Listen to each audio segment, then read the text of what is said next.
नमस्कार दोस्तों, आज हम बात करेंगे भारत के सबसे बड़े रहस्य की, जिसे इतिहास की किताबों में शायद ही पढ़ा हो। सम्राट अशोक कलिंग युद्ध के बाद बौद्ध बन गए और एक गुप्त संस्था बनाई, 9 अज्ञात पुरुष। इनका मकसद था खतरनाक ज्ञान को गलत हाथों में जाने से रोकना। आज हम जानेंगे ये 9 अज्ञात पुरुष कौन थे और उनका रहस्य क्या था। पहली किताब थी जीव विज्ञान की, जिसमें जीवन और मृत्यु के रहस्य छिपे थे।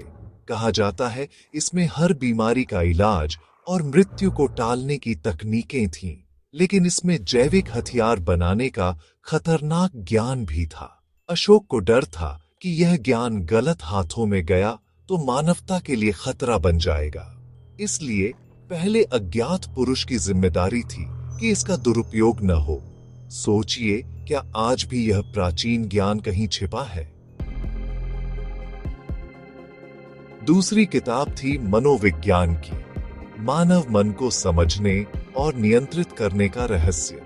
इसमें बताया गया था कि भीड़ की सोच को कैसे बदला जा सकता है, मास हिस्टीरिया कैसे पैदा किया जा सकता है। इसमें प्रोपेगेंडा और मनोवैज्ञानिक युद्ध की तकनीकें थीं, जो समाज को भीतर से तोड़ सकती थी। ये ज्ञान तलवार से भी ज्यादा खतरनाक था, पूरी सभ्यता की सोच को बदल सकता था। दूसरे अज्ञात पुरुष का काम था इस ज्ञान को सुरक्षित रखना और इसका इस्तेमाल सिर्फ मानवता की भलाई के लिए करना।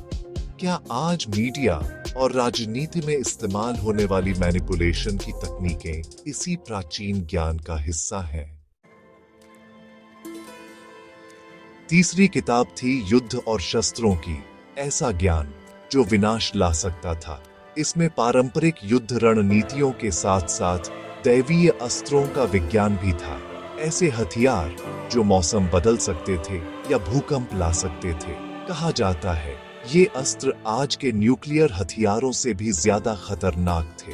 अशोक मानते थे मानवता ऐसे हथियारों के लिए तैयार नहीं है। तीसरे अज्ञात पुरुष को यह ज्ञान छिपाकर रखना था ताकि यह फिर कभी युद्ध में न उतरे। क्या प्राचीन भारत में वाकई ऐसी तकनीकें थीं जिन्हें जानबूझकर छिपा दिया गया?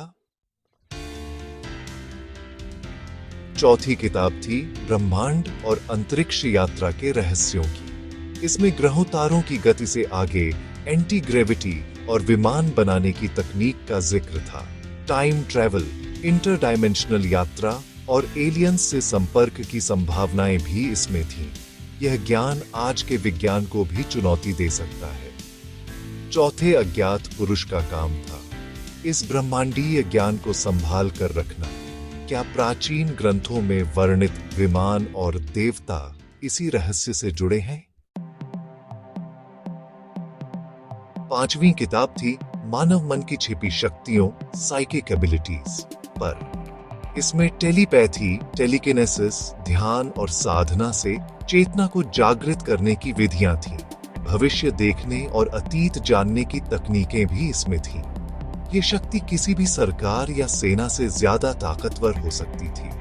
पांचवें अज्ञात पुरुष की जिम्मेदारी थी इस ज्ञान को सिर्फ योग्य और आध्यात्मिक रूप से उन्नत लोगों तक पहुंचाना।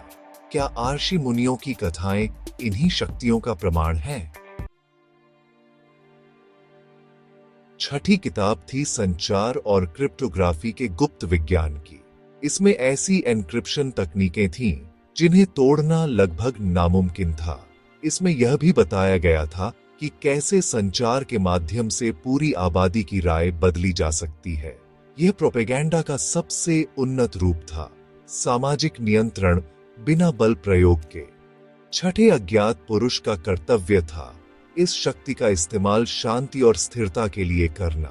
क्या आज के डिजिटल युग में सूचना और डेटा ही सबसे बड़ा हथियार है?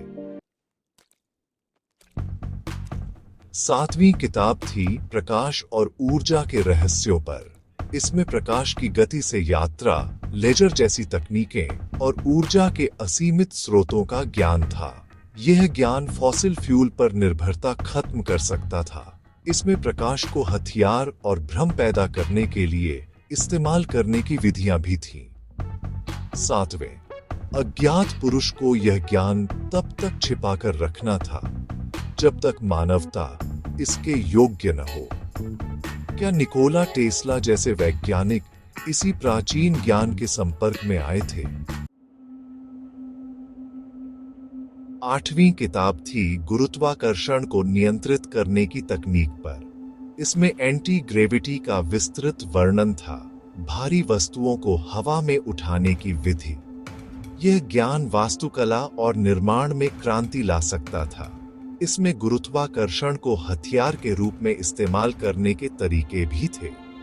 8वें अज्ञात पुरुष का काम था इस अविश्वसनीय ज्ञान की रक्षा करना। क्या यूएफओ जैसी घटनाएं इसी प्राचीन तकनीक का प्रमाण हैं?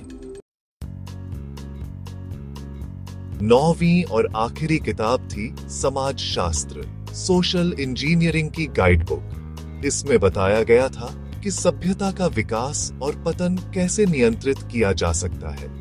इसमें दुनिया पर शासन करने का ब्लूप्रिंट था, क्रांतियों को जन्म देना या रोकना, वैश्विक सरकार की स्थापना। यह ज्ञान सबसे सूक्ष्म लेकिन सबसे शक्तिशाली था। 9वें अज्ञात पुरुष का काम था बाकी 8 किताबों के ज्ञान का सही समय पर सही लोगों को देना। क्या आज की वैश्विक राजनीति और न्यू वर्ल्ड ऑर्डर जैसी थ्योरीज इसी रहस्य से जुड़ी हैं? तो दोस्तों, यह थी अशोक के 9 अज्ञात पुरुषों की कहानी। एक गुप्त संस्था जो सदियों से शक्तिशाली ज्ञान की रक्षा कर रही है। जीव विज्ञान से लेकर अंतरिक्ष यात्रा, मन की शक्तियों तक, यह ज्ञान दुनिया बदल सकता है। लेकिन क्या यह सच है या सिर्फ एक किंवदंती? इतिहासकारों के पास ठोस सबूत नहीं, पर इस कहानी का जिक्र कई जगह मिलता है। क्या आज भी ऐसी गुप्त संस्थाएं हैं? आपकी क्या राय है? अपने विचार कमेंट्स में लिखें। वीडियो पसंद आया हो तो लाइक और शेयर करें और चैनल को सब्सक्राइब करना न भूलें।